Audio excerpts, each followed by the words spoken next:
विद्यार्थी मित्रांनो, सुप्रभात, गुड मॉर्निंग. बालमित्रांनो, सगळेजण तुम्ही मस्त आहात ना? सगळ्या बालमित्रांना गणपतीची सुट्टी मजेतच गेली असणार आहे. सध्या गणपतीच्या उत्सवामुळे सगळीकडे गर्दीच गर्दी आपल्याला दिसून येते.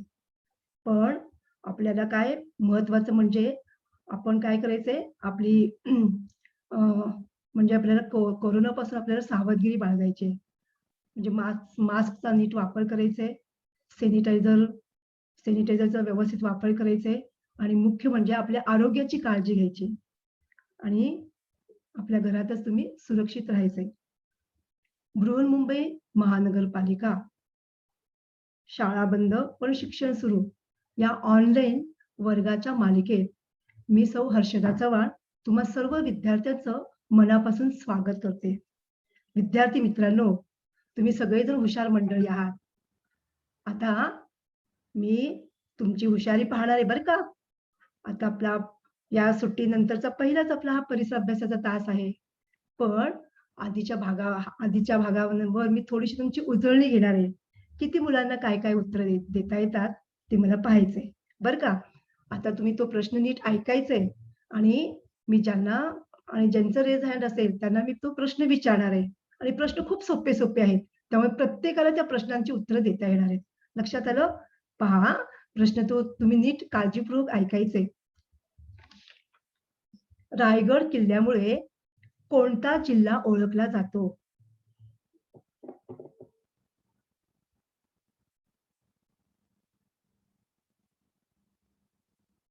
आता मी निधीशला अनम्यूट करते. निधीश, मला उत्तर सांगणार आहेस तू? रायगड जिल्हा. शाबास, व्हेरी गुड. आता मी तुम्हाला दुसरा प्रश्न विचारते. तो प्रश्न नीट ऐकायचा हा. पहा, शेती करण्यासाठी कोणकोणती अवजारे लागतात?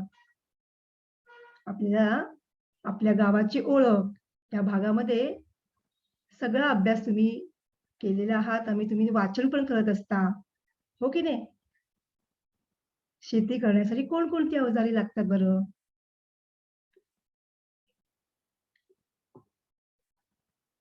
आता मी गौरीला मी अनम्यूट करते. गौरी मला उत्तर देणार आहे.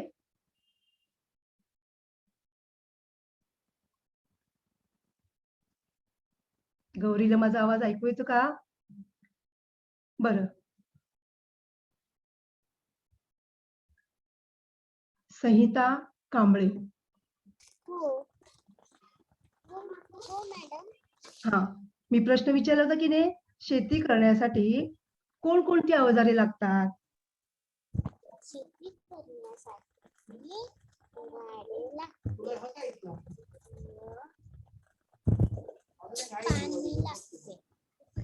अवजारे शेती करण्यासाठी कोणकोणते अवजारे आपल्याला त्या पानावर सगळी चित्र दाखवलेली आहेत, हो की नाही? आणि तू हात वर केलास बाळा, बघूयात. मला देवेंद्र याचं उत्तर सांगणार आहे. कुदळ, खोर, नांगर, बैल आणि ते हे काय कुदळ, खोर. हा बरोबर, फावडे, त्याच्याने घमेले, विळा लागतो की नाही, आणि नांगरणीसाठी वापरले जाणारे औ, हे शेती करण्यासाठी आपल्याला ही अवजारे लागतात. लक्षात आलं? बरोबर. तुम्ही सगळी जणी का खूप हुशार मंडळी आहात. मला मागील पाठामध्ये आपण जो ज्या अभ्यास पाहिलेला आहे त्या अभ्यासाची तुम्हाला व्यवस्थित उत्तरं देता आलेली आहेत. आज आपण त्याच्या पुढचा भाग पण पाहणार आहोत. लक्षात आलं?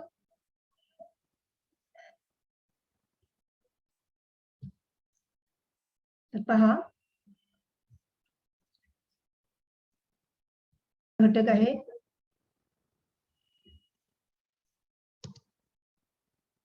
आपल्या गावाची ओळख. आपल्या गावाची ओळख, त्याचा आधीचा भाग आपण गेल्या तासाला आपण पाहिलेला आहोत. आता आपण पुढचा भाग आपण पाहणार आहोत. तुम्हाला कळलंच आहे की माझं नाव आहे हर्षदा हरिश्चंद्र चव्हाण आणि माझी शाळा आहे पारधी टिळक विद्यालय प्राथमिक मराठी शाळा विलेपार्ले पूर्व. आणि आपला आजचा विषय आहे परिसर अभ्यास. बालमित्रांनो, आता तुम्ही या स्क्रीनवर तुम्हाला काय बरं दिसतंय ते पाहायचंय नीट. लक्षात आलं? या स्क्रीनवर तुम्हाला कोणतं बरं चित्र दिसत आहे? कशाचं चित्र दिसत आहे? तुम्ही ओळखलत का? तर हे चित्र, त्याचं उत्तर मला सांगणार आहे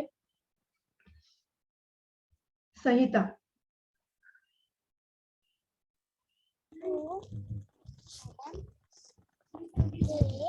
गावाचे चित्र आहे. शाबास, बरोबर. लगेच तुम्हाला ओळखायला येते की नाही? गाव म्हटलं की गावातील लोकांची घरं, ते लोकांची वेशभूषा, बैलगाडी, बैलगाडीतून जाणारे शेतकरी आणि प्रत्येक गावातील माणसांकडे काही पाळीव प्राणी पाळलेले असतात. आणि यावरून आपल्याला काय लगेच गावाची ओळख होते. भरपूर मोकळी जागा, झाडं, त्यामुळे गावचं वातावरण एक वेगळंच असतं. तर बालमित्रांनो, तर हे गाव कसं तयार होतं? आज आपण पाहणार आहोत. आपल्याला मागील भागामध्ये ते पाहिलेले आहोत, पण आपण थोडीशी उजळणी मी ती तुमच्याकडून करून घेणार आहे. लक्षात आलं? तर पहा, तर फार पूर्वी माणूस हा आपलं भटकं जीवन जगत होता. म्हणजे दिवसभर तो अन्नाच्या शोधासाठी तो भटकत राहायचा.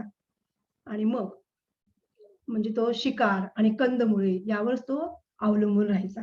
आणि संध्याकाळ झाली, रात्र झाली की तो काय करायचा, की एका सुरक्षित ठिकाणी त्या ठिकाणी तो राहायचा. पण त्याचं हे जीवन होतं ते खूप त्रासाचं आणि कठीण होतं. आणि त्यामुळे या हा माणूस जो आहे तो अतिशय बुद्धिमान प्राणी आहे. त्यामुळे माणसाला लगेच एक वेगवेगळ्या प्रकारच्या कल्पना सुचतात. एकदा या माणसाने पाहिलं, की मातीमध्ये बी रुजल्यानंतर त्याच्यापासून रोप तयार होतं. आणि यावरून या माणसाला नाही का शेतीचा शोध लागला. आणि त्याच्या मनामध्ये विचार केला, की आपण शेती केल्यानंतर आपल्याला अगदी म्हणजे आपल्या खाण्यापिण्याची सगळ्याची आपल्याला सोय होईल. आणि म्हणून तो शेती करू लागला. शेती केल्यानंतर मात्र त्याची भटकंती संपली. तो एका ठिकाणी स्थिर झाला आणि त्या ठिकाणीच तो राहू लागला. पण शेती करताना त्याला एकट्याला काय ते सर्व शेती करणं त्याला जमत नव्हतं. मग त्याला अनेक माणसांची मदतीची त्याला गरज भासू लागली. मग अनेकांच्या सहकार्याने ही माणसं काय करू लागली, शेती करू लागली आणि त्या ठिकाणी ते वस्ती करून ते राहू लागले. आणि मग असं करता अनेक माणसांची त्या ठिकाणी वस्ती तयार झाली. खूप माणसं तिथे एकत्र ते राहू लागली. आणि मग ते वस्ती ती वाढत गेली. वस्तीचा विस्तार होत गेला. आणि अनेक वस्तींचं मिळून हे गाव तयार झालं. आणि मग या गावाला मग त्या एका ऐतिहासिक वास्तूचं किंवा प्रमुख अशा काही केलेल्या काही व्यक्तींची अशी नावं त्या गावाला देण्यात आलेली आहेत. आता आपण पाहूयात, की गावाची ओळख ही कोणकोणत्या ऐतिहासिक वास्तूमुळे आपल्याला समजण्यास मदत होते. पहा, या ठिकाणी तुम्हाला या स्क्रीनवर वेगवेगळ्या ऐतिहासिक इथे वास्तू दाखवलेल्या आहेत, की या खालील गोष्टींमुळे आपल्याला गावाची ओळख होण्यास मदत होते. तर या स्क्रीनवर तुम्हाला कोणकोणत्या बरं ऐतिहासिक इथे वास्तू दाखवलेल्या आहेत, त्यांची मला नावं वाचून दाखवणार आहे. रणजित, मी तुला अनम्यूट करते.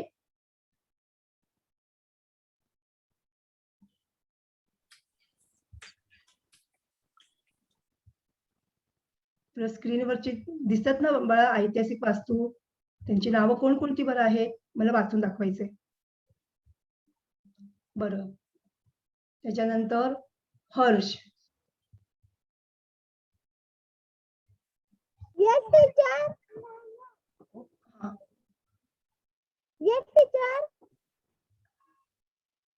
तर या ठिकाणी स्क्रीनवर आपल्याला काय कोणकोणत्या ऐतिहासिक वास्तू आहेत त्यांची नावं मला वाचून दाखव.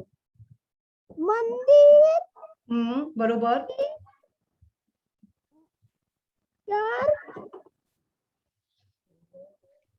किल्ले, लोणी, लेणी. शाबास, लेणी म्हणायचं बाळा, लेणी लिहिलेली संग्रहालय.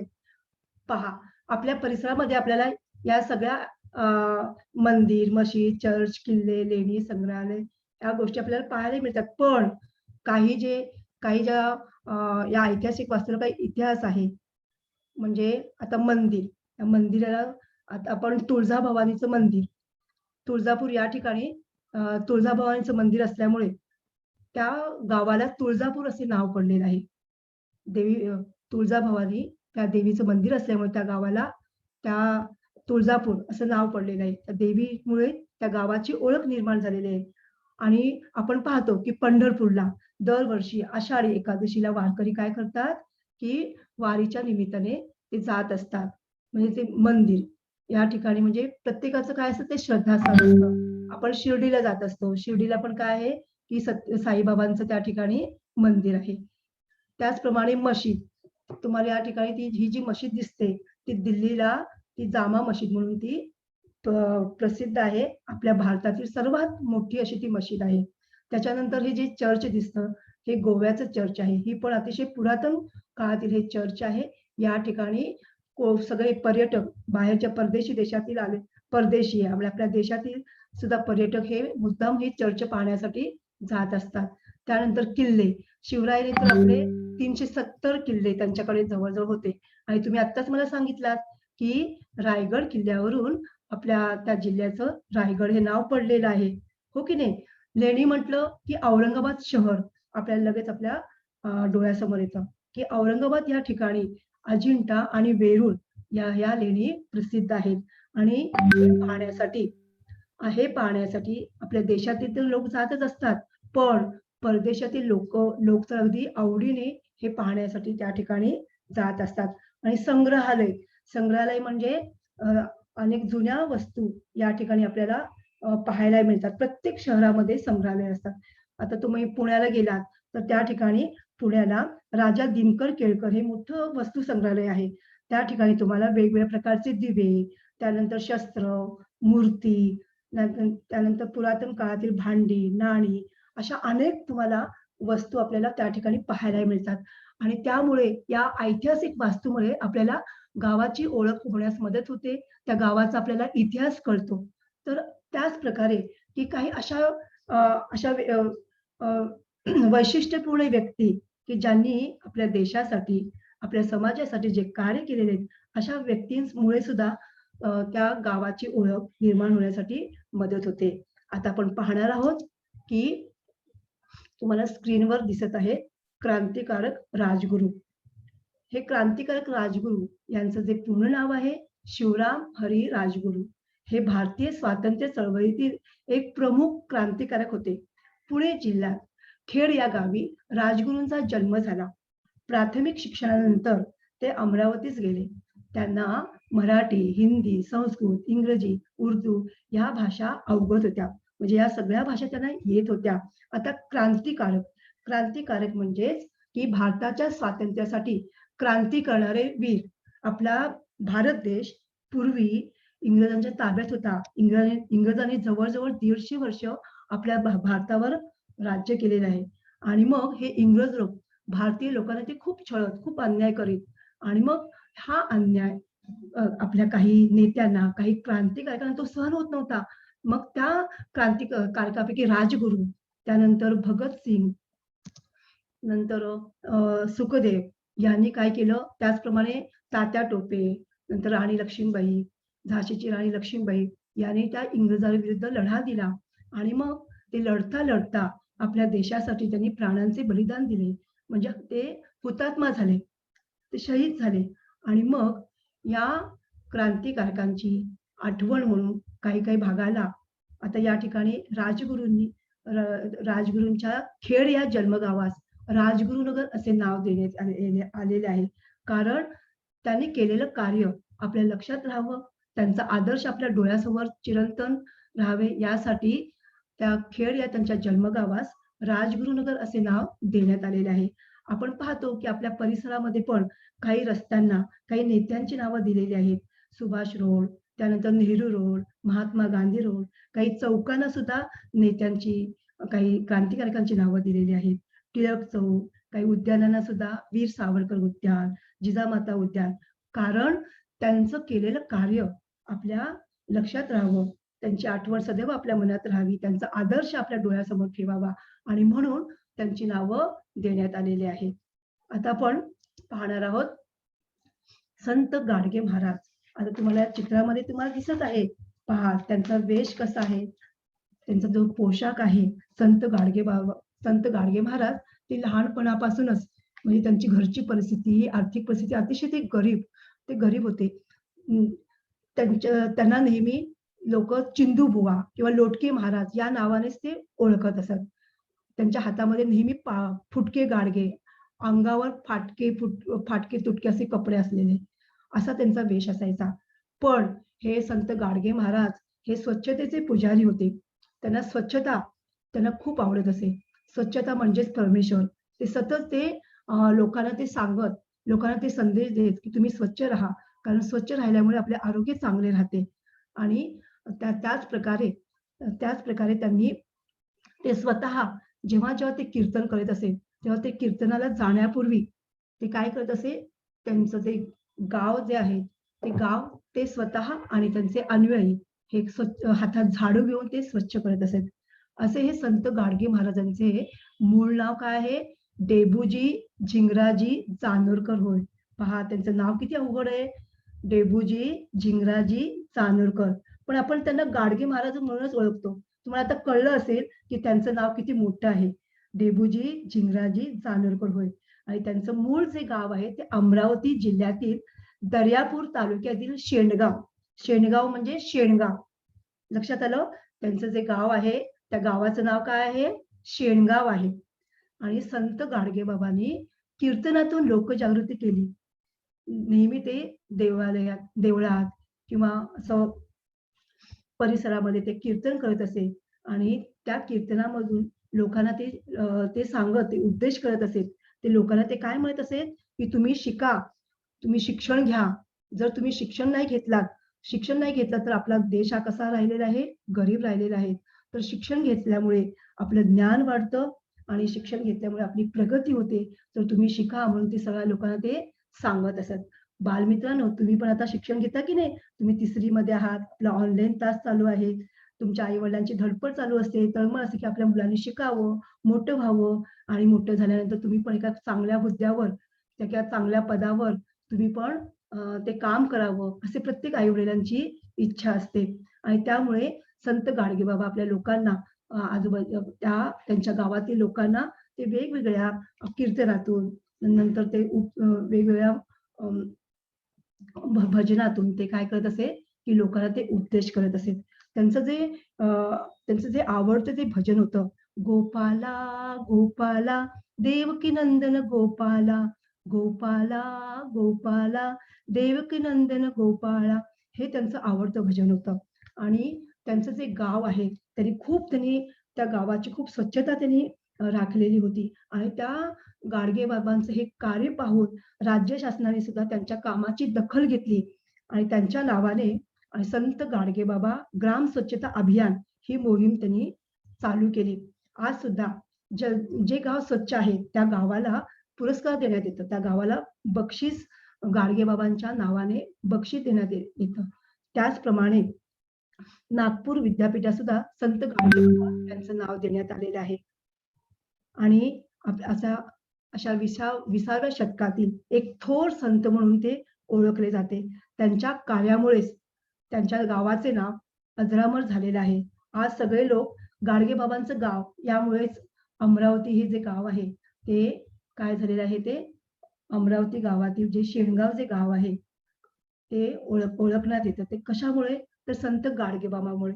तर लक्षात ठेवायचंय की संत गाडगे बाबा यांचं मूळ नाव काय होतं आणि या संत गाडगे बाबांचं गाव कोणतं होतं? शेणगाव. लक्षात आलं? तर त्यांनी आपल्या कीर्तनातून काय केलेले आहे? लोकजागृती केलेली आहे. त्याच प्रकारे ते लोकांना ते सांगत असत, की तुम्ही कोणतं व्यसन करू नका. त्यानंतर तुम्ही कोणाकडून तुम्ही पैसे उधार घेऊ नका. म्हणजे कर्ज काढू नका. म्हणजे लोकांना ते सांगत असे. आणि त्यामुळे की त्यांच्या उपदेशांचा लोकांवर परिणाम होत असे. त्यांनी लोकांमध्ये खूप लोकजागृती त्यांनी निर्माण केली. एक समाज सुधारक, त्याचप्रमाणे महाराष्ट्र राज्याचे थोर कीर्तनकार म्हणून ते ओळखले जातात. अशा प्रकारे संत गाडगे बाबांनी शेवटपर्यंत आपल्या देशासाठी महान असे कार्य केलेले आहे. आता आपण पाहूयात की जागतिक वारसा दिन. तर आपल्या निरनिराळ्या प्रकारचे दिन साजरे केले जातात की त्याचप्रमाणे जागतिक वारसा दिन हा 18 एप्रिल हा जागतिक वारसा दिन म्हणून साजरा केला जातो. तर त्याचा मागचा काय उद्देश बरं आहे की आपल्या पूर्वजांनी म्हणजे आपल्या पूर्वीच्या लोकांनी आपल्यासाठी गुहा, मंदिरे, चर्च, स्मारके, किल्ले अशा अनेक गोष्टी आपल्यासाठी ते बांधून ठेवलेले आहेत. त्यांच्याबद्दल आस्था निर्माण करण्यासाठी आणि या सगळ्या पूर्वीच्या ज्या गोष्टी आहेत त्या जतन व्हाव्यात आणि म्हणून 18 एप्रिल हा दिवस जागतिक वारसा दिन म्हणून साजरा केला जातो. त्याचप्रमाणे तुम्हाला माहिती आहे की नाही 8 मार्च हा महिला दिन सुद्धा जागतिक महिला दिन म्हणून साजरा केला जातो. 7 एप्रिल हा आरोग्य दिन म्हणून साजरा केला जातो. असे वेगवेगळे दिवस त्या महिन्यामध्ये साजरे केले जातात. आपल्या भारत देशामध्ये आपण योगा दिन साजरा करतो, शिक्षक दिन साजरा करतो. पण हा जागतिक वारसा दिन म्हणजे पूर्ण जगामध्ये 18 एप्रिल हा जागतिक वारसा दिन म्हणून साजरा केला जातो. तर त्याचा मागचा उद्देश काय की या आपल्या ज्या ऐतिहासिक वास्तू ज्या आहेत त्या ऐतिहासिक वास्तूबद्दल सगळ्यांच्या मनामध्ये त्याच्याबद्दल काय राहायला पाहिजे तळमळ, प्रेम आणि नंतर ह्या सगळ्या ऐतिहासिक वास्तू सगळ्यांनी ते जतन केल्या पाहिजे. त्याचं नुकसान होणार नाही याकडे प्रत्येकाने लक्ष दिलं पाहिजे. यासाठी 18 एप्रिल हा जागतिक वारसा दिन म्हणून साजरा केला जातो. आपल्या भारत देशातील काही ऐतिहासिक स्थाने जागतिक वारसा स्थानांच्या यादीत आहेत. त्यामध्ये आग्र्याचा किल्ला, ताजमहाल, कोणार्क सूर्यमंदिर, गोव्याचे चर्च अशी काही नावं सांगता येतील. किती सुंदर आहे की जगामध्ये की आपल्या जवळ-जवळ 34 ठिकाणांना की जागतिक वारसा दिनाच्या यादीमध्ये आपल्या भारतातील काही ठिकाणांची नोंद केलेली आहे. अतिशय ही अभिमानाची गोष्ट आहे. अतिशय असं म्हणजे त्याला महत्त्वाचा दर्जा दिलेला आहे. आपण त्यातील काही जागतिक ठिकाण आपण पाहणार आहोत. त्याच्यामध्ये पहिला जे आहे आग्र्याचा किल्ला हा अतिशय भारतामध्ये सर्वात महत्त्वपूर्ण किल्ला आहे. आणि हा संपूर्ण हे जे बांधकाम केलेलं आहे संपूर्ण हे लाल दगडाचं हे बांधकाम केलेलं दिसतं. आग्रा ह्या शहरामध्ये तुम्ही गेलात की तुम्ही आग्र्याचा किल्ला तुम्ही जरूर पहा. बालमित्रांनो, आता सध्या कोरोनाचा काळ असल्यामुळे आपल्याला या गोष्टी आपल्याला पाहायला मिळणार नाहीत. पण थोड्या दिवसांनी कोरोना संपेल तेव्हा मात्र तुम्ही जरूर आपल्या भारतातील ही जी प्रेक्षणीय ठिकाणं आहेत, जी जागतिक वारसा स्थानं मिळालेली जी ठिकाणं आहेत ती जरूर तुम्ही पाहायचंय. आणि या आग्र्याच्या किल्ल्यामध्ये भारताचे मुघल सम्राट बाबर, अकबर, शाहजहान, औरंगजेब या ठिकाणी ते राहत होते आणि येथूनच ते आपल्या भारतावर पूर्ण ते काय करत होते ते राज्य करत होते. आणि या किल्ल्यामध्ये भरपूर संपत्ती, सोने, नाणी, हिरे असा भरपूर खजिना या किल्ल्यामध्ये ठेवलेला होता. त्यानंतर दुसरी जी ही ऐतिहासिक जी वास्तू आहे ती ताजमहाल जगातील 7व्या आश्चर्यामध्ये एक आश्चर्य म्हणून ही ताजमहालची ऐतिहासिक ही वास्तू आहे. अतिशय सुंदर अशी ही ताजमहाल आहे आणि संपूर्ण पांढऱ्या संगमरवरी दगडाने बनवलेली ही वास्तू आहे.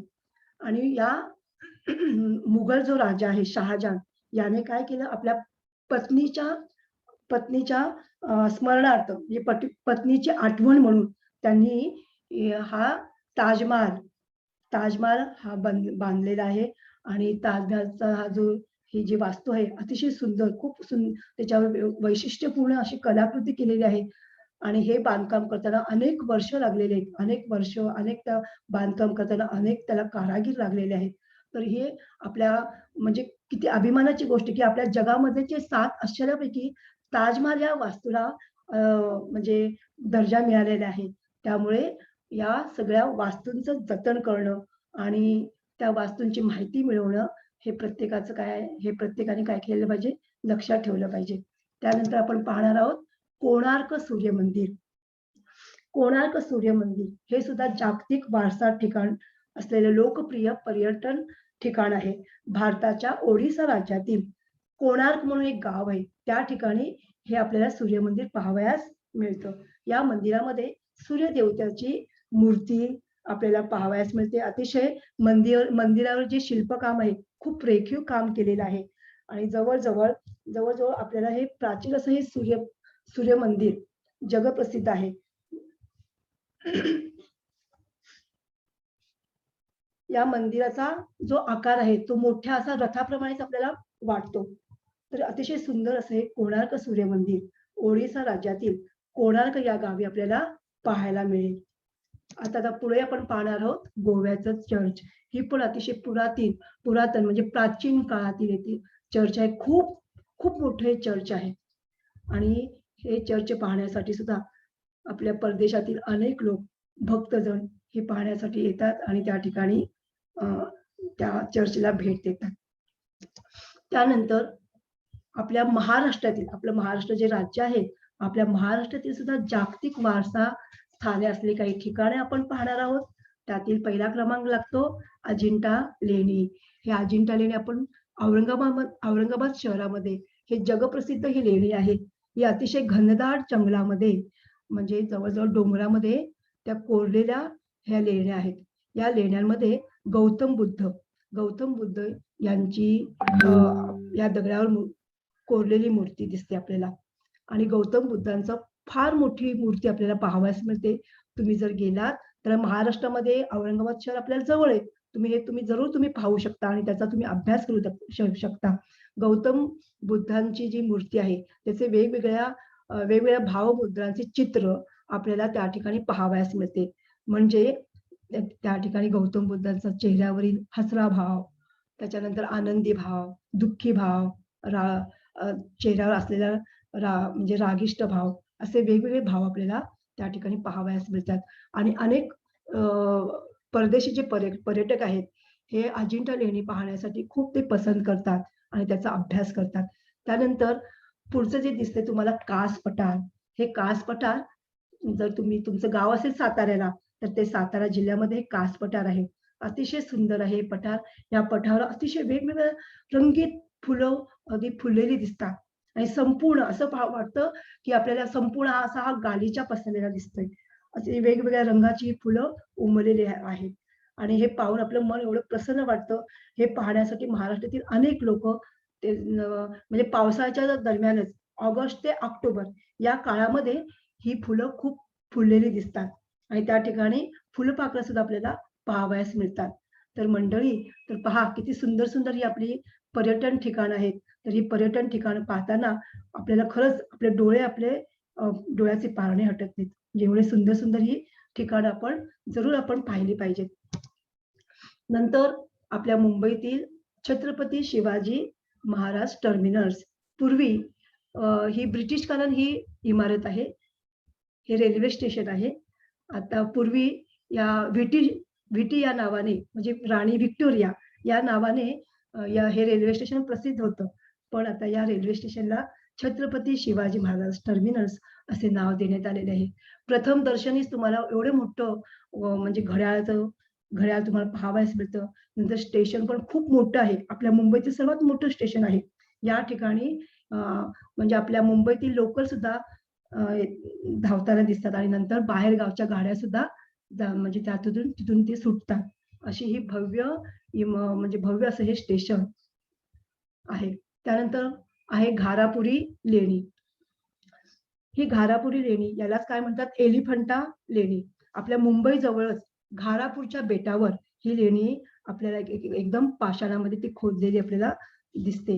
ही लेणी पाहण्यासाठी आपल्याला गेटवे ऑफ इंडिया या समुद्रातून आपल्याला गेटवे ऑफ इंडिया या ठिकाणातून आपल्याला समुद्रातून आपल्याला जावं लागतं आणि मग त्या ठिकाणी आपल्याला काय हे घारापुरी लेणी आपल्याला पाहावयास मिळते. आणि मुंबई दर्शन करताना की या घारापुरी लेणी पाहण्यासाठी लोक अगदी अवश्य त्या ठिकाणी भेट देण्यासाठी जात असतात.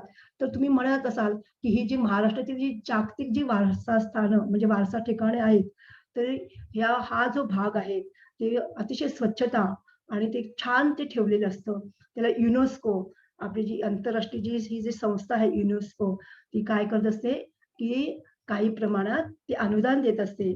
पैशाचं अनुदान देत असते. त्यामुळे त्या आणि आपण पण पाहण्यासाठी जेव्हा जात असतो तेव्हा आपल्याला पण तिथे तिकीट लागतं आणि म्हणून त्या ठिकाणची ही जे आपले हे जागतिक वारसा स्थाने जी आहेत ती ठिकाणं आपल्याला अतिशय सुंदर आणि आकर्षक दिसतात. तर या 18 एप्रिल हा जो जागतिक वारसा वारसा स्थानं म्हणजे वारसा दिन आपण साजरा करतो. तर त्या दिवशी तुम्ही पण अवश्य एखाद्या किल्ल्याला तुम्ही भेट द्या. त्या किल्ल्याची तुम्ही माहिती घ्या. त्या किल्ल्याची तुम्ही माहिती मिळवा आणि मुख्य म्हणजे आपण जेव्हा आपले हे जागतिक वारसा ठिकाणं असलेली जी ठिकाणं आहेत, त्या ठिकाणांची आपण काळजी घ्यायची असते. त्या किल्ल्यावर तुम्ही जेव्हा जात असाल, तेव्हा काही लोकं असतात, की त्या ठिकाणी किल्ल्यावर काही जण नावं लिहितात, काही नाही का म्हणजे असं काहीतरी ओरखडतात. तर तसं करता कामा नये. हे आपल्या पूर्वजांनी किती छान आहे, त्यांनी कितीतरी मेहनत करून हे बांधलेली ही वास्तू आहेत. तर त्याला जतन करून ठेवणं आणि आपण त्याची माहिती मिळवणे, ही आपली सगळ्यांची काय आहे, जबाबदारी आहे. तर लक्षात ठेवा, की की दरवर्षी 18 एप्रिल हा दिवस जागतिक वारसा दिन म्हणून साजरा केला जातो. त्यानंतर प्रत्येक गावचा हा आठवडा बाजार असतो. तुम्हाला दिसते की नाही, या आठवड्या बाजारात किती लोकांची गर्दी झालेली दिसते तुम्हाला. आठवडा बाजार म्हणजे की 7 दिवसांनी म्हणजे आता प्रत्येक गावचे हे वार ठरलेले असतात. काही गावाचा नाही का सोमवारी बाजार असतो, काहींचा मंगळवारी असतो, काहींचा बुधवारी. तर या आठवड्या बाजारामध्ये तर वेगवेगळ्या प्रकारच्या अनेक वस्तू, त्याचप्रमाणे भाजीपाला, नंतर दैनंदिन वापरायच्या आपल्याला अनेक वस्तू आपल्याला या ठिकाणी अ, या ठिकाणी आपल्याला काय मिळतात त्या बाजारामध्ये आपल्याला विकत घेता येतात आणि पहा या ठिकाणी तुम्हाला आठवडे बाजारामध्ये तुम्हाला या चित्रामध्ये बरं काय बरं दिसत आहे? आठवडे बाजारामध्ये कोणकोणत्या प्रकारचं तुम्हाला या बाजारामध्ये काय काय काय काय या चित्रामध्ये तुम्हाला दिसत आहे ते मला सांगणार आहे विधी.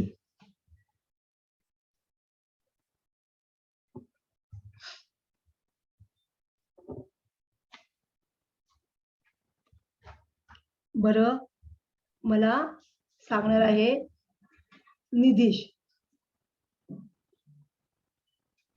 इथे बाजार भरलेला दिसत आहे आणि मुले माणसे भाज्या घेताना दिसत आहे. दुकानदार त्यांना वजन माप करून देत आहे. बरोबर. तर लक्षात ठेवा की आठवड्या बाजारामध्ये आजूबाजूच्या गावचे शेतकरी, त्यानंतर छोटे-छोटे व्यापारी हे काय करतात, की आता शेतकरी आपल्या शेतातील अन्नधान्य, भाजीपाला, फळं, त्यानंतर शेतीची अवजारे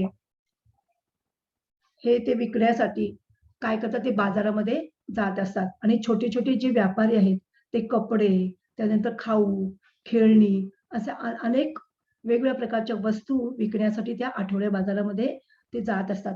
ते आठवडा बाजार हा सकाळी म्हणजे सोमवारी जर तो बाजार भरलेला असेल, तर सकाळी-सकाळी हे लोकं काय करतात, सगळं सामान घेऊन भाजीपाला घेऊन ते विकण्यासाठी जात असतात आणि मग या आठवड्या बाजारामध्ये अनेक लोक आजूबाजूचे अनेक लोक काय करतात, की त्या बाजारामध्ये त्या वस्तू, भाजीपाला, आपल्या दैनंदिन ज्या गरजा असतात, दररोज आपल्याला वेगवेगळ्या गोष्टी लागत असतात, की अन्न म्हणजे भाजीपाला, फळं, त्यानंतर साबण, तेल म्हणजे त्यानंतर भांडी, अशा वेगवेगळ्या गोष्टी आपल्याला लागत असतात आणि मग ह्या गोष्टी आणण्यासाठी हे लोकं काय करतात, ह्या बाजारावर अवलंबून असतात. कारण या बाजारामध्ये स्वस्त दराने आपल्याला या वस्तू, भाजीपाला, फळं हे मिळत असतात आणि हा बाजार आठवड्यातून एकदा भरतो. त्यामुळे सकाळपासून ते रात्री 10-11 वाजेपर्यंत तो बाजार भरलेला असतो आणि त्या दिवशी मग जे शेतकरी असतात, ते छोटे व्यापारी असतात, त्यांनी जे काही विकायला आणलेले असतात, ते सगळं जवळ सगळं ते विकतात आणि मग नंतर ते घरी जात असतात.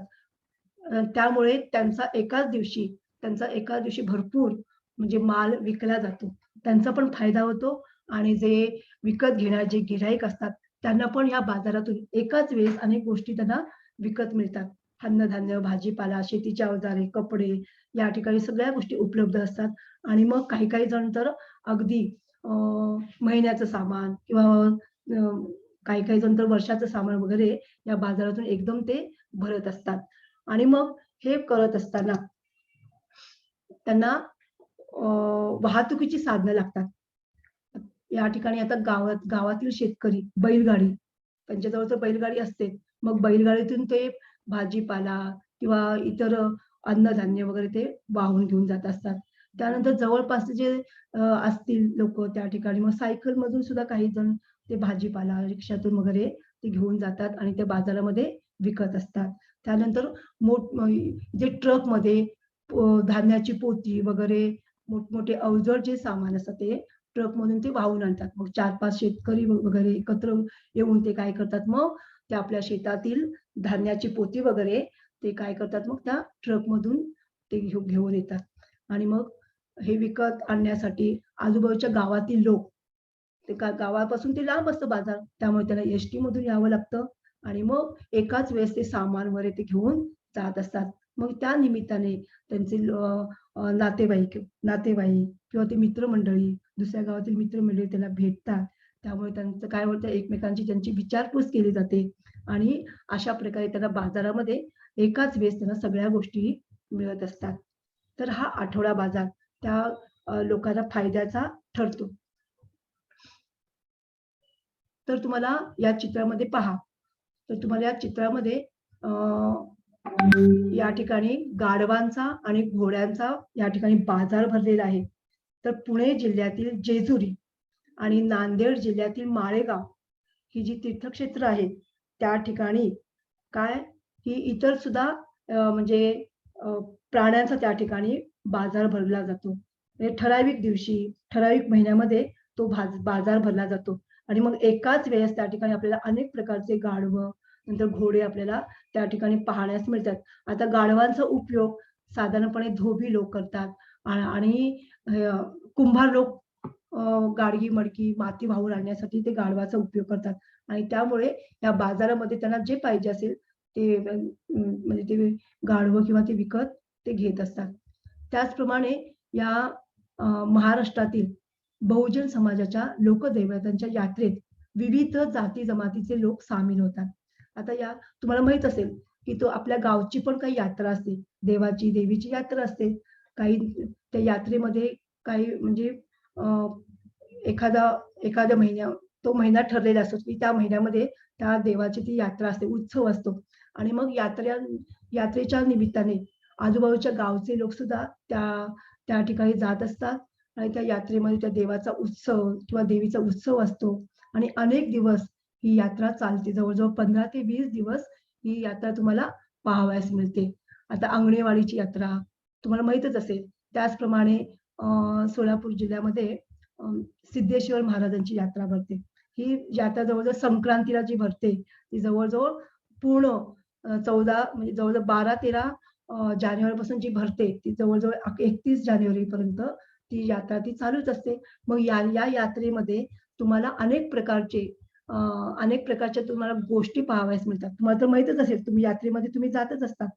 ओके, हो की नाही? कारण यात्रेमध्ये पहा या ठिकाणी प्राण्यांची तर एवढी गर्दी असते. यात्रेमध्ये आपण देवांचा जो उत्सव असतो तो पाहण्यासाठी जात असतो आणि मग या यात्रेमध्ये वेगवेगळ्या प्रकारची दुकानं थाटलेली असतात. त्याच्यामध्ये खाऊची दुकानं असतात, कपड्यांची दुकानं असतात, त्यानंतर वेगवेगळ्या प्रकारचे खेळ ठेवलेले असतात. त्याच्यानंतर सर्कस असते. नंतर मुलांची म्हणजे मुख्य आकर्षक म्हणजे मुलांचं नाही का खेळण्यासाठी वेगवेगळ्या प्रकारची पाळणे असतात. मेरी गो राउंड, आकाश पाळणे असे वेगवेगळ्या प्रकारचे त्या ठिकाणी म्हणजे त्या यात्रेमध्ये हे लोकं म्हणजे आपल्या स्वतःचा व्यवसाय करण्यासाठी सुद्धा त्या ठिकाणी जात असतात आणि त्यामुळे त्या ठिकाणी खूप गर्दी असते आणि अशा गर्दीमध्ये काय होतं की लहान मुलं हरवण्याची सुद्धा शक्यता असते. त्यामुळे आपण यात्रेमध्ये मजा करण्यासाठी जात असतो, पण त्याच वेळेस मात्र आपण काय केले पाहिजे आपल्या मोठ्या माणसांचे, आई-बाबा यांचे हात सोडता कामा नये. कारण यात्रेची आपण मजा लुटता काय होतं कधी-कधी आपण बेसावध राहतो आणि त्याच यात्रेमध्ये काय होत असतं नंतर म्हणजे अशा प्रकारे आपण या ठिकाणी त्या यात्रेच्या बाजूला तिथे काय असतं की म्हणजे घोड्यांचा आणि गाढवांचा हा जो बाजार आहे त्या ठिकाणी तो प्रसिद्ध आहे. लक्षात ठेवायचंय की पुणे जिल्ह्यातील जेजुरी आणि नांदेड जिल्ह्यातील माळेगाव ही जी तीर्थक्षेत्र आहेत, ही गाढवांच्या आणि घोड्यांच्या तिथे तीर्थक्षेत्र म्हणजे आपण त्या ठिकाणी तीर्थक्षेत्र म्हणजे तिथे देवांची मंदिरे, देवांचं आपण दर्शन घेण्यासाठी आपण तिथे जात असतो. पण याशिवाय त्या ठिकाणी हा वेगवेगळ्या प्राण्यांचा बाजार सुद्धा भरतो. तिथे घोडा आणि गाढव, पण अजून काही शेतकऱ्यांना गाय हवी असेल, बैल हवा असेल, तर त्या ठिकाणी सुद्धा ते तुम्हाला इतर जे प्राणी सुद्धा तिथे म्हणजे विकत मिळतात. ते विकत घेतात आणि विकतात सुद्धा. हे दोन्ही विकतात आणि विकत घेतात असे दोन्ही म्हणजे या ठिकाणी गोष्टी चालत असतात. तर आपण मागील पाठामधून आणि आत्ताच्या पाठामधून आपण पाहिलेलं आहे की अनेक वस्त्यांचे मिळून गाव तयार होते. आपण पाहिलं की नाही, अनेक वस्ती वाढत जाते आणि त्या वस्त्यांचे मिळून गाव तयार होतं. आणि मग शेतीच्या शोधानंतर माणसांची कामं वाढली. गावातील माणसं आणि त्यांच्या महत्वाच्या कार्यामुळे गावाला मोठेपणा मिळतो. आपण पाहिलेलं आहे की ऐतिहासिक वास्तू आणि गावातील अशी अनेक जी माणसं आहेत की त्यांनी केलेल्या कार्यामुळे आपण आता या पाठामध्ये आपण पाहिलं की संत गाडगेबाबा, त्याच्यानंतर आपण नंतर हे पण पाहिलं की आपण हरी राजगुरू यासारख्या अशा अनेक व्यक्ती आपल्या समाजामध्ये अनेक वेगवेगळ्या प्रकारची ते कामं करत असतात आणि त्यांच्यामुळे त्या गावाला काय आलेलं असतं, मोठेपणा, महत्वाचं स्थान मिळालेलं असतं. तसंच ऐतिहासिक वास्तूमुळे काही गावांची ओळख निर्माण होते. आपण पाहिलं की नाही, आग्र्याचा किल्ला, त्या आग्र्याचा किल्ला, ताजमहाल, त्याच्यानंतर औरंगाबाद या ठिकाणी अजिंठा लेणी आणि या वास्तूंमुळे काय होतं की आपल्याला लगेच कळतं की औरंगाबाद पाहण्यासाठी जाणार तर की त्या ठिकाणी आपण त्या अजिंठा आणि वेरूळची लेणी पाहणं. मग त्या लेण्यांमुळे त्या शहराचं, त्या गावाचं त्या नावाची ओळख निर्माण झालेली असते. आणि आता आपण पाहिलं की बाजारामध्ये आपल्याला अनेक गरजेच्या वस्तू मिळतात. भांडी, कपडे याशिवाय आणखी आपल्या दररोज दैनंदिनच्या गरजेच्या वस्तू, अन्नधान्य, त्यानंतर भाजीपाला, फळं या अनेक प्रकारच्या वस्तू आपल्याला बाजारात एकाच ठिकाणी आपल्याला विकत मिळतात. आणि हा जो आठवडे बाजार असतो, त्यामुळे त्या बाजारामध्ये आपल्याला आपल्या इतर बाजारापेक्षा त्या ठिकाणी आपल्याला स्वस्त दराने त्या वस्तू, फळं किंवा अन्नधान्य आपल्याला विकत मिळत असतात. तर आता विद्यार्थी मित्रांनो, आता आपण पाहिलं की नाही, त्या गावाची आपण ओळख पाहिलेली आहे. त्याचा उर्वरित जो भाग पाहिलेला आहे, तो भाग तुम्हाला किती समजलेला आहे हे पाहण्यासाठी आता मी तुम्हाला प्रश्न विचारणार आहे. आता प्रश्न तुम्ही नीट ऐकायचे आणि त्याप्रमाणे तुम्ही काय करणार आहात, त्याचं उत्तर देणार आहात. पहा, आपला जो व्यवसाय आहे, प्रश्नाचं जे स्वरूप आहे, 1-2 शब्दात उत्तरे द्या. त्यातला एक पहिला प्रश्न आहे, जागतिक वारसा दिन म्हणून कोणता दिवस ओळखला जातो? पाहूयात किती मुलांना लक्षात आहे. जागतिक वारसा दिन म्हणून कोणता दिवस ओळखला जातो? आता मला या प्रश्नाचं उत्तर देणार आहे ईश्वर पवार.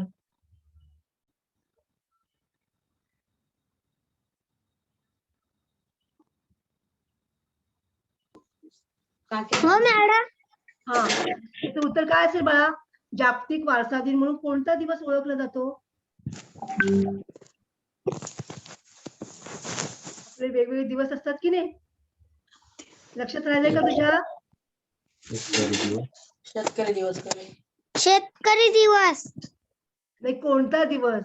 जसं आपण म्हटलं की नाही, महिला दिन, त्यानंतर पर्यावरण दिन, शिक्षक दिन, असे एका वेगळ्या दिवशी तो दिवस साजरा केला जातो, तो दिवस ओळखला जातो. त्याप्रमाणे जागतिक वारसा दिन म्हणून कोणता दिवस ओळखला जातो?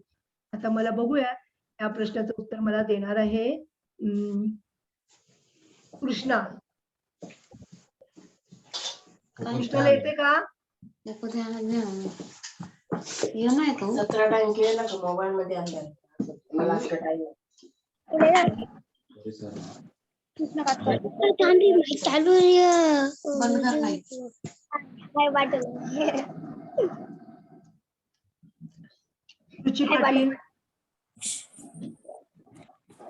जागतिक वारसा दिवस 18 एप्रिल हा दिवस जागतिक वारसा दिन म्हणून ओळखला जातो. शाबास, बरोबर, छान तू लक्षात ठेवलेलं आहेस.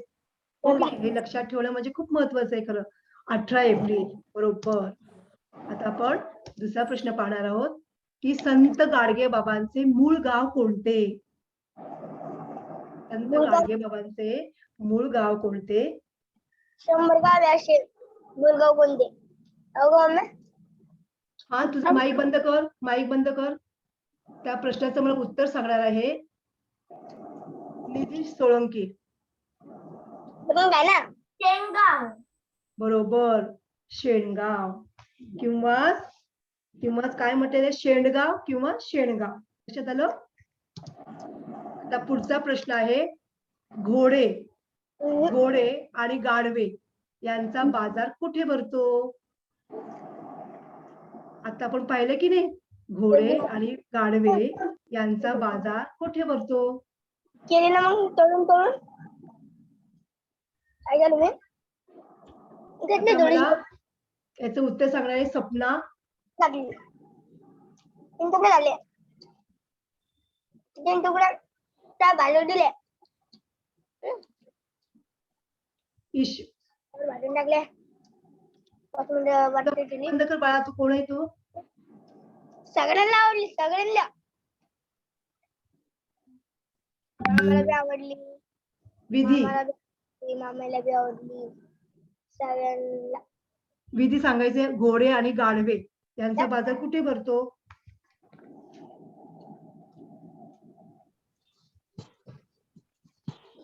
मी काय जायले ना आठवण पिया शेडगे जाते ना पिया शेडगे हा घोडे आणि गाढवे यांचा बाजार पुणे जिल्ह्यातील जेजुरी आणि नांदेड जिल्ह्यातील माळेगाव येथे भरतो. बरोबर. मग आपल्याला उत्तर याच्यामध्ये काय येणार? फक्त 1-2 शब्दात येणार की नाही? माळेगाव राईट साइड कळलं? गाडव खेळते माळेगाव आणि जेजुरी. त्याचं उत्तर काय येणार आहे? माळेगाव आणि जेजुरी. नंतर पुढे आहे क्रांतिकारक राजगुरू यांच्या खेड या जन्मगावास कोणते नाव देण्यात आले आहे? त्याचं मला उत्तर हे तुम्हाला येणार नक्की. त्याचं उत्तर मला सांगणार आहे ईश्वर पवार.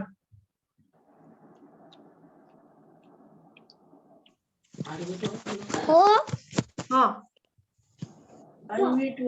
प्रश्न क्रांतिकारक राजगुरू यांच्या खेड त्यांचं जन्मगाव खेड होतं की नाही? त्या खेड या जन्मगावास कोणते नाव देण्यात आलं? आठवतं का तुला? अमरावती ते अमरावती जिल्ह्यामध्ये ते राहत होते पण त्यांचं जे खेड हे जन्मगाव आहे ना की त्याला कोणतं नाव देण्यात आलं? बरं आपण दुसऱ्या विद्यार्थ्याचं उत्तर ऐकूयात. वैष्णवी मला सांगते उत्तर. वैष्णवी टीचर राजगुरुनगर अब्बास बरोबर. त्यांचं नाव काय होतं? राजगुरू. आणि म्हणून त्यांच्या गावाचं नाव काय दिलं? राजगुरुनगर. बरोबर. आता आपण दुसरा एक आपण हे शब्दकोळ तुम्ही छान सोडवायचे. या शब्दकोळ्यामध्ये काही गावांची नावं लपलेली आहेत. तुम्ही बरोबर शोधायचे आणि असे खूप अशी नावं इथे लपलेली आहेत आणि त्यांचं मला नाव सांगायचे. बघूयात कोण कोण सांगतं.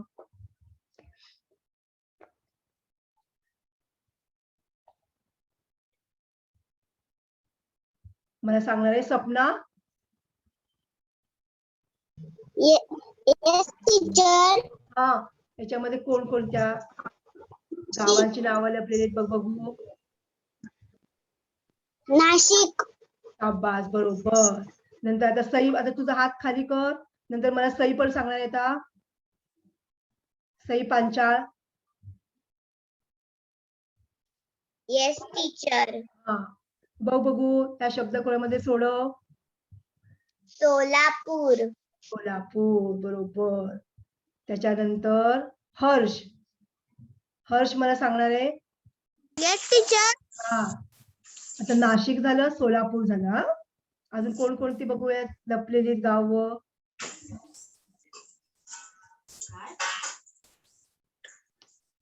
शोधा तुम्ही वेगवेगळे शब्द जुळवा. तुमचं गाव पण याच्यामध्ये आढळेल. बघा. बरं, मला वेदिका सांगेल. वेदिका. ठाणे. पुणे. पुणे. पुणे मधला प चौकार दुसरे पुढे येणार का बघ. आपण गावांची नावं बरोबर आली पाहिजे ना शुद्ध. ठाणे येणार. ठाणे. बरोबर बरोबर. त्याच्यानंतर मला सांगणार आहे, अजून खूप अगदी नावं राहिलेली आहेत. रुचिका सांगायची. रुचिका. सातारा. सातारा. बरोबर. सातारा झालं, सोलापूर झालं, त्याच्यानंतर ठाणे झालेलं आहे, नाशिक झालेलं आहे. जालना. जालना येतं का बघ बघू. ला झालं तिथे. ला. जालना येतं का. ल पाहिजे ना तिथे. ल पाहिजे ना. मला वेदिका सांगेल. वेदिका बघू. तयार कर तू.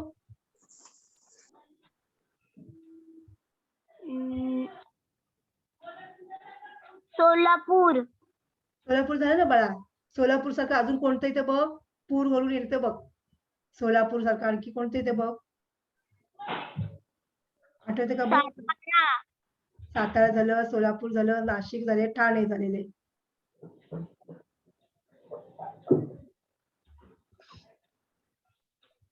बघूया आपण अजून कोण सांगते. हा, आता मला सांगणार आहे कृष्णा. सांग कृष्णा. तुला जमलं का बघ.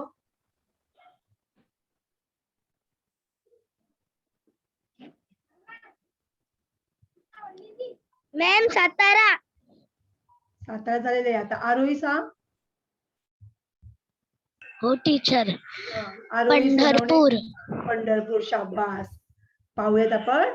पहा, तुम्ही पण सांगितलं बरोबर. ठाणे, नाशिक, सातारा, महाड. महाड पण पहा या ठिकाणी आहे की नाही. महाड. नंतर आहे सोलापूर, राजापूर, पंढरपूर. तर आपल्याला या ठिकाणी तुम्हाला जर त्या ठिकाणचं नाव लक्षात राहिलं असेल तर तुम्ही बरोबर त्यांची नावं तुम्ही सांगितलं असता. हो की नाही. पण काही मुलांचा प्रयत्न खूप छान होता.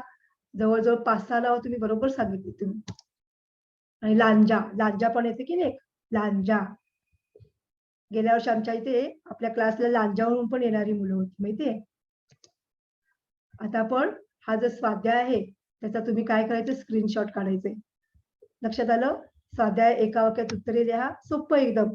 क्रांतिकारी राजगुरू यांना कोणकोणत्या भाषा अवगत होत्या, म्हणजे त्यांना येत होत्या. आठवडे बाजारात कोणकोणत्या वस्तू विकत मिळतात आणि वस्तूंच्या वाहतुकीसाठी कोणकोणत्या साधनांचा वापर करतात. नंतर रिकाम्या जागी कंसातील योग्य शब्द भरा.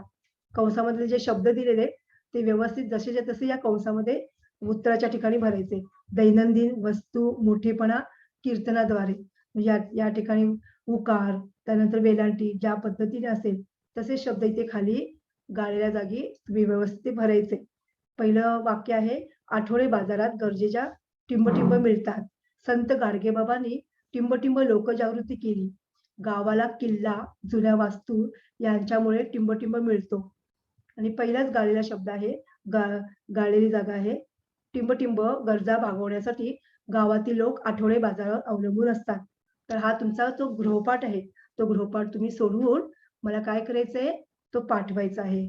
विद्यार्थी मित्रांनो, तुम्हाला आजचा भाग तुम्हाला समजला की नाही. तर तुम्ही समजला नसेल तर परत तुम्ही तो व्हिडिओ पाहायचे.